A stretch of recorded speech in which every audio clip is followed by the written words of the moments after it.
ಎಲ್ರಿಗೂ ನಮಸ್ಕಾರ. ಎಲ್ಲರಿಗೂ ಶಾಂತರಂಗ ಯೂಟ್ಯೂಬ್ ಚಾನಲ್ಗೆ ಸ್ವಾಗತ. ಯಾರ್ಯಾರೆಲ್ಲ ವೀಡಿಯೋಸ್ನ ನೋಡ್ತಾ ಇದ್ದೀರಾ ಪ್ರತಿಯೊಬ್ಬರಿಗೂ ಕೂಡ ಥ್ಯಾಂಕ್ ಯು ಸೋ ಮಚ್. ಯಾರೆಲ್ಲ ಸಬ್ಸ್ಕ್ರೈಬ್ ಮಾಡ್ಕೊಂಡು ನೋಡ್ತಾ ಇದ್ದೀರಾ, ವೀಡಿಯೋಸ್ ಇಷ್ಟ ಆದರೆ ಲೈಕ್ ಮಾಡಿ, ನಿಮ್ಮ ಅನಿಸಿಕೆ ಅಭಿಪ್ರಾಯನ ಕಮೆಂಟ್ ಸೆಕ್ಷನಲ್ಲಿ ತಿಳಿಸಿ. ಹಾಗೆ ನಿಮ್ಮ ಫ್ರೆಂಡ್ಸ್ ಆ್ಯಂಡ್ ಫ್ಯಾಮಿಲಿಗೂ ಕೂಡ ಶೇರ್ ಮಾಡೋದನ್ನ ಮರಿಬೇಡಿ. ಯಾರೆಲ್ಲ ಫಸ್ಟ್ ಟೈಮ್ ನೋಡ್ತಾ ಇದ್ದೀರಾ ಅಥವಾ ಇನ್ನೂ ಚಾನಲ್ನ ಸಬ್ಸ್ಕ್ರೈಬ್ ಮಾಡಿಲ್ಲ ಅಂದರೆ ಈಗಲೇ ಹೋಗಿ ಚಾನಲ್ನ ಸಬ್ಸ್ಕ್ರೈಬ್ ಮಾಡಿ. ಹಾಗೆ ಬೆಲ್ ಐಕನಲ್ಲೂ ಕೂಡ ಆಲ್ ಅಂತ ಸೆಲೆಕ್ಟ್ ಮಾಡಿ. ನೆಕ್ಸ್ಟ್ ವೀಡಿಯೋ ಅಪ್ಲೋಡ್ ಆದಾಗ ನಿಮಗೆ ನೋಟಿಫಿಕೇಷನ್ಸ್ ಬರುತ್ತೆ. ನೀವು ಫ್ರೀ ಇದ್ದಾಗ ನಾನು ವೀಡಿಯೋಸ್ನ ನೋಡ್ಬೋದು. ಹಾಗೆ ನೀವು ನನ್ನ ಇನ್ಸ್ಟಾಗ್ರಾಮ್ ಅಕೌಂಟಲ್ಲೂ ಕೂಡ ಫಾಲೋ ಮಾಡ್ಬೋದು. ಲಿಂಕ್ ಕೆಳಗಡೆ ಡಿಸ್ಕ್ರಿಪ್ಷನಲ್ಲಿರುತ್ತೆ. ಬನ್ನಿ ಇವತ್ತಿನ ವಿಡಿಯೋನ ಶುರು ಮಾಡೋಣ. ಇವತ್ತಿನ ವಿಡಿಯೋದಲ್ಲಿ ಗೃಹಲಕ್ಷ್ಮಿ ಯೋಜನೆ 25ನೇ ಕಂತಿನ ಹಣದ ಬಗ್ಗೆ ಆಗಿರ್ಬೋದು, ಅಥವಾ ಪೆಂಡಿಂಗ್ ಹಣ ಏನಿದೆ ಫೆಬ್ರವರಿ ಮಾರ್ಚ್ ತಿಂಗಳದಾಗಿರ್ಬೋದು, ಅಥವಾ ನಿಮ್ದೇನಾದರೂ BPL ಕಾರ್ಡಿಂದ APLಗೆ ವರ್ಗಾವಣೆ ಆಗಿರೋದಾಗಿರ್ಬೋದು, ಅಥವಾ ಅನ್ನಭಾಗ್ಯ ಯೋಜನೆ ಆಗಿರ್ಬೋದು, ಇದೆಲ್ಲದ್ರ ಬಗ್ಗೆ ಈ ವಿಡಿಯೋದಲ್ಲಿ ತಿಳಿಸ್ತೀನಿ. ಸೊ ಸ್ಕಿಪ್ ಮಾಡಬೇಡಿ, ಸ್ವಲ್ಪ ನೋಡಿಬಿಟ್ಟು ಸ್ಟಾರ್ಟಿಂಗ್ ಸ್ವಲ್ಪ ನೋಡಿ ಆಫ್ ಮಾಡಬೇಡಿ. ಪೂರ್ತಿಯಾಗಿ ನೋಡಿದ್ರೆ ನಿಮಗೆ ಇದೆಲ್ಲದ್ರ ಬಗ್ಗೆ ಕೂಡ ಕ್ಲಾರಿಟಿಯಾಗಿ ಸಿಗುತ್ತೆ. ಯಾಕೆ ಹಣ ಬರ್ತಿಲ್ಲ, ಅಥವಾ ನಿಮಗೆ ಮಾತ್ರ ಬಂದಿಲ್ವಾ, ಏನು ಯಾರಿಗೆಲ್ಲ ಬರುತ್ತೆ, ಅಥವಾ ಗೃಹಲಕ್ಷ್ಮಿ ಯೋಜನೆ ಸ್ಟಾಪ್ ಆಯಿತಾ, ಪ್ರತಿಯೊಂದನ್ನು ಕೂಡ ಅಪ್ಡೇಟ್ ತಿಳಿಸ್ತೀನಿ. ಸೊ ಸ್ಕಿಪ್ ಮಾಡಬೇಡಿ, ಸಂಪೂರ್ಣವಾಗಿ ನೋಡಿ. ಬನ್ನಿ ಶುರು ಮಾಡೋಣ ವಿಡಿಯೋನ. ನಾನು ಫಸ್ಟಿಗೆ ಹೇಳಬೇಕಂದ್ರೆ 25ನೇ ಕಂತಿನ ಹಣ ಜಮೆ ಆಗಿದೆಯಾ ಇಲ್ವಾ, ಆಗಿದ್ರು ಎಷ್ಟು ಜಿಲ್ಲೆಗೆ ಬಂದಿದೆ ಅಂದರೆ ಖಂಡಿತವಾಗ್ಲೂ ಇದುವರೆಗೂ ಕೂಡ ಯಾವುದೇ ರೀತಿ 25ನೇ ಕಂತಿನ ಹಣ ಜಮೆನೇ ಆಗಿಲ್ಲ. ಯಾಕಂದರೆ ಫೈನಾನ್ಸ್ ಡಿಪಾರ್ಟ್ಮೆಂಟಿಂದ ಇನ್ನೂ ಹಣನೇ ರಿಲೀಸ್ ಮಾಡಿಲ್ಲ. ನೀವು ಸಾಕಷ್ಟು ವೀಡಿಯೋಸ್ನ ನೋಡಿರ್ತೀರ, ಸಂಕ್ರಾಂತಿ ಹಬ್ಬದ ಟೈಮಲ್ಲಿ ಆಗಿರ್ಬೋದು, ಇವತ್ತು ಇಷ್ಟು ಜಿಲ್ಲೆಗೆ ಬರುತ್ತೆ, ನಾಳೆ ಇಷ್ಟು ಜಿಲ್ಲೆಗೆ ಬರುತ್ತೆ ಅಂತ. ಖಂಡಿತವಾಗ್ಲೂ ಇಲ್ಲ. ಯಾಕಂದರೆ ಇನ್ನು 24ನೇ ಕಂತಿನ ಹಣನೇ ಇನ್ನೂ ಒಂದು 5% ಮಹಿಳೆಯರಿಗೆ ಪೆಂಡಿಂಗ್ ಇದೆ ಜಮೆ ಆಗೋದು. ಸೊ ಇದುವರೆಗೂ 25ನೇ ಕಂತಿನ ಹಣ ಇನ್ನೂ ಜಮೆ ಆಗಿಲ್ಲ. ಫಸ್ಟ್ 25ನೇ ಕಂತಿನ ಹಣ ಮಾಡ್ತಾರಾ, ಅಥವಾ ಪೆಂಡಿಂಗ್ ಹಣ ಏನಿದೆ 2 ತಿಂಗಳದ್ದು ಫೆಬ್ರವರಿ ಮಾರ್ಚ್ ತಿಂಗಳದ್ದು ಫಸ್ಟ್ ಮಾಡ್ತಾರಾ, ಅಥವಾ ಬರೀ ಫೆಬ್ರವರಿ ತಿಂಗಳದ್ದು ಮಾಡಿ ನೆಕ್ಸ್ಟ್ ಮಂತ್ ಮಾರ್ಚಿನ ಮಾಡ್ತಾರಾ, ಏನದ್ರ ಬಗ್ಗೆನೂ ಕೂಡ ಅಪ್ಡೇಟ್ ಇಲ್ಲ. ಈಗ ರೀಸೆಂಟಾಗಿ ಲಕ್ಷ್ಮೀ ಹೆಬ್ಬಾಳ್ಕರ್ ಅವ್ರು ಹೇಳಿರೋದು, ನಾವು ಫೈಲ್ನ ಕಳಿಸಿದ್ದೀವಿ ಫೈನಾನ್ಸ್ ಡಿಪಾರ್ಟ್ಮೆಂಟಿಗೆ, ಪೆಂಡಿಂಗ್ ಹಣ ಫೆಬ್ರವರಿ ಹಾಗೆ ಮಾರ್ಚ್ ತಿಂಗಳದ್ದು ಫೈನಾನ್ಸ್ ಡಿಪಾರ್ಟ್ಮೆಂಟಿಂದ ಯಾವಾಗ ರಿಲೀಸ್ ಮಾಡ್ತಾರೆ ತಕ್ಷಣ ನಾವು ಮಹಿಳಾ ಮತ್ತು ಮಕ್ಕಳ ಕಲ್ಯಾಣ ಇಲಾಖೆಯಿಂದ DBT ಮುಖಾಂತರ ನಾವು ಹಣ ಹಾಕ್ತೀವಿ ಮಹಿಳೆಯರಿಗೆ ಅಂತ. ಬಟ್ ಪೆಂಡಿಂಗ್ ಹಣ ಫಸ್ಟ್ ಹಾಕ್ತಾರಾ, ಅಥವಾ 2 ತಿಂಗಳದ್ದು ಒಟ್ಟಿಗೆ ಹಾಕ್ತಾರಾ, ಅಥವಾ 1 ತಿಂಗಳು ಹಾಕ್ತಾರಾ ಫಸ್ಟ್, ಅಥವಾ ಇವಾಗ ಪೆಂಡಿಂಗ್ ಹಣ ಸೈಡ್ಗಿಟ್ಟು ಫಸ್ಟ್ 25ನೇ ಕಂತಿನ ಹಣ ಹಾಕ್ತಾರಾ, ಏನೂ ಕೂಡ ಇನ್ನೂ ಅಪ್ಡೇಟ್ ಬಂದಿಲ್ಲ. ನೋಡೋಣ. ಇವಾಗ ಹಣ ಅಂತೂ ಕೊಡ್ತಾರೆ 1 ತಿಂಗಳದಾದ್ರೂ, ಈ ತಿಂಗಳು ಎಂಡಷ್ಟೊತ್ತಿಗೆ. ಯಾಕಂದರೆ ಇನ್ನೂ 10,000 ಬರಬೇಕಾಗಿದೆ. ಈಗ ಪೆಂಡಿಂಗ್ ಹಣ ಏನಿದೆ ಫೆಬ್ರವರಿ ಹಾಗೆ ಮಾರ್ಚ್ ತಿಂಗಳದು, ಅದು ಬಿಟ್ಟರೆ ಸೆಪ್ಟೆಂಬರ್, ಅಕ್ಟೋಬರ್ ಹಾಗೆ ಡಿಸೆಂಬರ್ ತಿಂಗಳದ್ದು ಬರಬೇಕಾಗಿದೆ. ಒಟ್ಟು ಟೋಟಲಾಗಿ 5 ತಿಂಗಳ ಹಣ ಪೆಂಡಿಂಗ್ ಇದೆ. ಅಂದರೆ 10,000. ಇದು ಈಸಿಯಾಗಿ ಕೊಡೋಕ್ಕಾಗಲ್ಲ. ಯಾಕಂದರೆ 1 ತಿಂಗಳದ ಹಣ ಕೊಡಬೇಕಂದ್ರೆ 2,500 ಕೋಟಿ ಹಣ ರಿಲೀಸ್ ಮಾಡಬೇಕು ಫೈನಾನ್ಸ್ ಡಿಪಾರ್ಟ್ಮೆಂಟಿಂದ.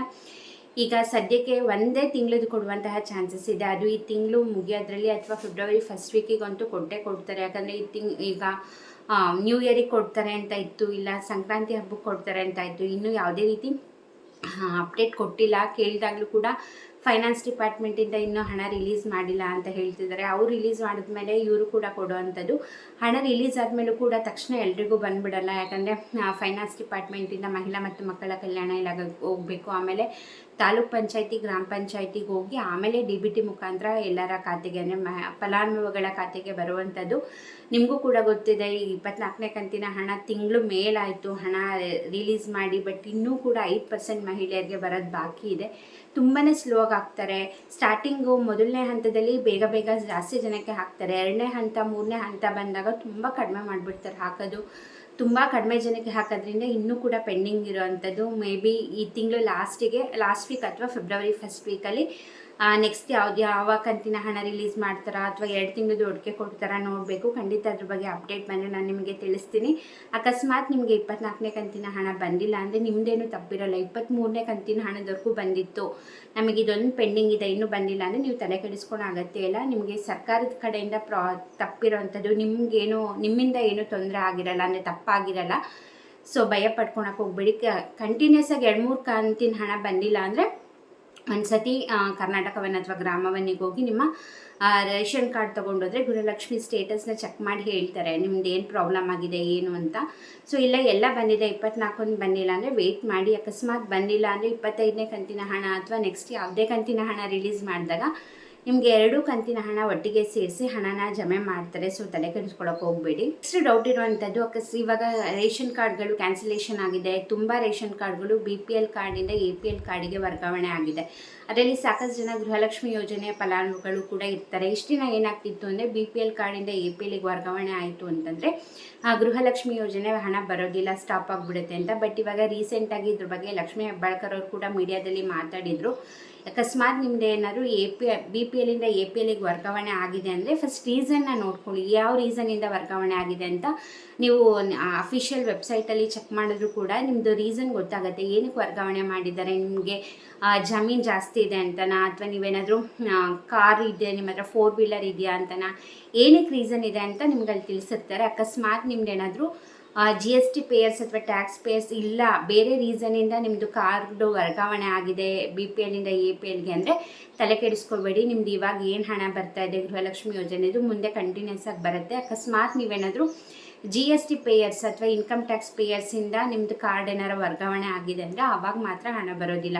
ಅದು ಬಿಟ್ಟು ನಿಮ್ಮದು ಇಷ್ಟು ಎಕರೆ ಜಮೀನಿದೆ ಅಂತ ಕ್ಯಾನ್ಸಲ್ ಮಾಡಿದ್ವಿ, ಅಥವಾ APLಗೆ ವರ್ಗಾವಣೆ ಮಾಡಿದ್ದೀವಿ, ಅಥವಾ ನಿಮ್ಮದು 4 ವೀಲರ್ ಇದೆ ಅಂತ ವರ್ಗಾವಣೆ ಮಾಡಿದ್ದೀವಿ ಅಂತ ರೀಸನ್ ಇದ್ದರೆ ನಿಮ್ಮದು ಖಂಡಿತ ಹಣ ಇವಾಗ ಏನು ಬರ್ತಿತ್ತು ಇಷ್ಟು ದಿನ ಇನ್ನು ಮುಂದೆ ಕೂಡ ಅದೇ ಥರ ಬರುತ್ತೆ.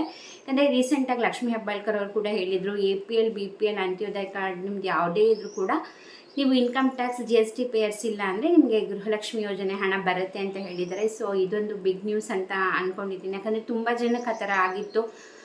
APLಗೆ ವರ್ಗಾವಣೆ ಆಯಿತು ಅಂದರೆ ಗೃಹಲಕ್ಷ್ಮಿ ಹಣ ಬರಲ್ಲ ಅಂತ ತುಂಬ ಜನ ಅದ್ರ ಬಗ್ಗೆ ಅನ್ಕೊತಾ ಇದ್ರು. ಬಟ್ ಇವಾಗ ಲಕ್ಷ್ಮೀ ಹೆಬ್ಬಾಳ್ಕರ್ ಅವರೇ ಹೇಳಿದ್ದಾರೆ, GST ಅಥವಾ ಟ್ಯಾಕ್ಸ್ ಪೇಯರ್ಸ್ ಇಲ್ದಲೇ ಬೇರೆ ರೀಸನ್ನಿಂದ ವರ್ಗಾವಣೆ ಆಗಿತ್ತು ಅಂತಂದರೆ ನಿಮಗೆ ಖಂಡಿತವಾಗ್ಲೂ ಹಣ ಬಂದೇ ಬರುತ್ತೆ. ನಿಮ್ಮದು ಏನಾರು ಆ ಥರ ಆಗಿದೆಯಾ ಅಂತ ಇದ್ದರೆ ಕಮೆಂಟ್ ಸೆಕ್ಷನಲ್ಲಿ ತಿಳಿಸೋದನ್ನ ಮರಿಬೇಡಿ.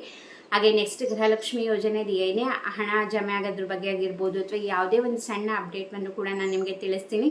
ಹಾಗೆ ಅತಿ ಶೀಘ್ರದಲ್ಲಿ ಗೃಹಲಕ್ಷ್ಮಿ ಸಂಘ ಅಂತ ಏನು ಅನೌನ್ಸ್ ಮಾಡಿದ್ರು ಅದು ಅತಿ ಶೀಘ್ರದಲ್ಲೇ ಜಾರಿಗೆ ತರ್ತೀವಿ ಅಂತ ಅಪ್ಡೇಟ್ ಕೊಟ್ಟಿದ್ದಾರೆ. ಬಟ್ ಅದ್ರ ಬಗ್ಗೆ ಖಂಡಿತವಾಗ್ಲೂ ಫ್ಯೂಚರಲ್ಲಿ ಇನ್ನು ಮುಂದೆ ಏನೇ ಅಪ್ಡೇಟ್ ಬಂದರೂ ತಿಳಿಸ್ತೀನಿ. ಅಪ್ಲಿಕೇಶನ್ ಎಲ್ಲ ಹಾಕಬೇಕು, ಏನು ಪ್ರೊಸೀಜರು ಡೀಟೇಲಾಗಿ ನಾನು ನಿಮಗೆ ವಿಡಿಯೋ ಮಾಡಿ ತಿಳಿಸ್ತೀನಿ. ಇಷ್ಟೊತ್ತು ವಿಡಿಯೋ ನೋಡಿದ್ದಕ್ಕೆ thank you so much. Video ಇಷ್ಟ ಆದರೆ ಲೈಕ್ ಮಾಡಿ. ತುಂಬ ಜನ ವೀಡಿಯೋಸ್ ನೋಡ್ತೀರಾ, ಲೈಕ್ ಮಾಡಿರಲ್ಲ, ಕಮೆಂಟ್ ಮಾಡಲ್ಲ, ಸಬ್ಸ್ಕ್ರೈಬ್ ಮಾಡ್ಕೊಳಲ್ಲ. ಸಪೋರ್ಟ್ ಮಾಡಿ. ನೀವು ಸಪೋರ್ಟ್ ಮಾಡಿದ್ರೇ ನನಗೂ ಕೂಡ ಹೆಲ್ಪ್ ಆಗೋದು. ನಿಮ್ಮಿಂದ ಹೆಚ್ಚು ವಿಡಿಯೋ ಶೇರ್ ಆದರೆ ಹೆಚ್ಚು ವೀಡಿಯೋಸನ್ನು ವಿಡಿಯೋಸು ಬೇರೆ ಜನರಿಗೂ ಕೂಡ ರೀಚ್ ಆಗುತ್ತೆ, ವಿಷಯ ಕರೆಕ್ಟಾಗಿ ಇನ್ಫಾರ್ಮೇಷನ್ ಗೊತ್ತಾಗುತ್ತೆ. ಯಾಕಂದರೆ ತುಂಬ ಜನರಿಗೆ ಏನು ಅಪ್ಡೇಟ್ಸ್ ಬರ್ತಿದೆ, ಏನು ಇದೆ ಅನ್ನೋದೇ ಗೊತ್ತಿರೋದಿಲ್ಲ. ಸೊ ಹಾಗಾಗಿ ನನ್ನಿಂದ ನಿಮಗೆ ಇನ್ಫಾರ್ಮೇಟಿವ್ ವೀಡಿಯೋಸ್, ನಿಮಗೆ ಹೆಲ್ಪ್ಫುಲ್ ಆಗುವಂತಹ ವೀಡಿಯೋಸ್ ಮಾಡುವಂಥ ಪ್ರಯತ್ನ ಮಾಡ್ತಾಯಿದ್ದೀನಿ. ಸೊ ಸಪೋರ್ಟ್ ಮಾಡಿ ಅಂತ ಹೇಳ್ತಾ ಈ ವಿಡಿಯೋನ ಎಂಡ್ ಮಾಡ್ತಾಯಿದ್ದೀನಿ. ನಮಸ್ಕಾರ.